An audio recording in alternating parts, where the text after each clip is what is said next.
जनसंख्या नियंत्रण के नाम पर केंद्रीय मंत्री गिरिराज सिंह अल्पसंख्यक और दलित वर्ग को कर रहे हैं टारगेट।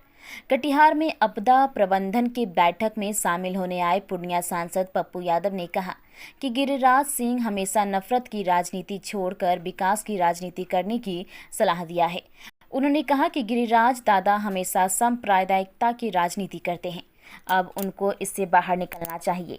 सांसद पप्पू यादव ने कहा कि निश्चित तौर पर जनसंख्या कानून लागू होना चाहिए, क्योंकि इसी बहाने से समाज के किसी जाति धर्म को टारगेट करना गलत है।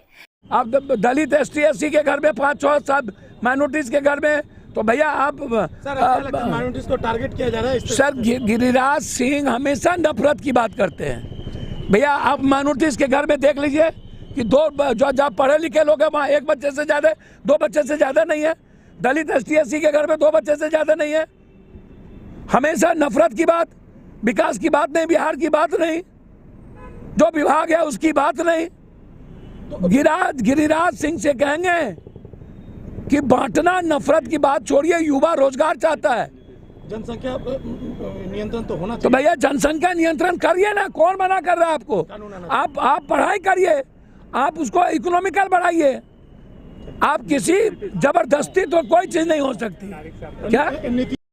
उधर पप्पू यादव के इस आरोप पर पलटवार करते हुए बिहार सरकार के मंत्री सह कटिहार के प्रभारी मंत्री नीरज कुमार उर्फ बबलू सिंह ने कहा कि ऐसा आरोप बेबुनियाद है।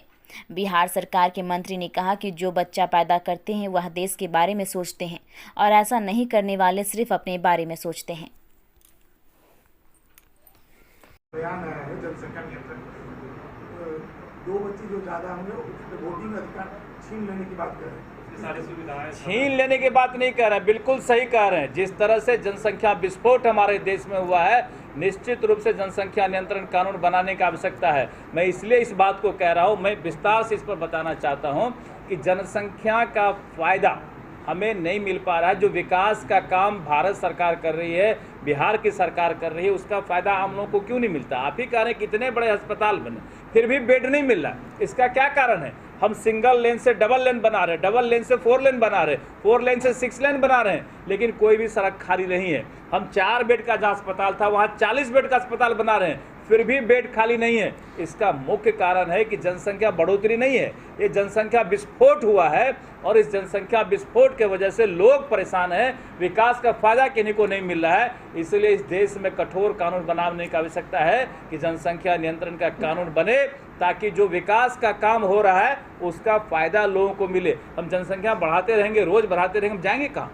धरती इतना ही बड़ी है, धरती सिमटते जा रही है, जमीनें घट रही है, और बाकी हम बढ़ रहे हैं, तो हम कहाँ जाएंगे? हम कहाँ रहेंगे? क्या हम अभी चांद पर जाएंगे? हमको इसी धरती पर रहना है, इसी में घर बनाना है, इसी में खेती भी करना है, इसी से खाना भी है। जब जगह नहीं बचेगा हमारे रहने से, आवासन से, तो हम खाएंगे क्या, जाएंगे कहाँ? इसलिए जनसंख्या नियंत्रण अति आवश्यक है। लोग समझ बूझ के करें या कठोर कानून से करें, ये आवश्यक है कि इस पर प्रतिबंध लगे।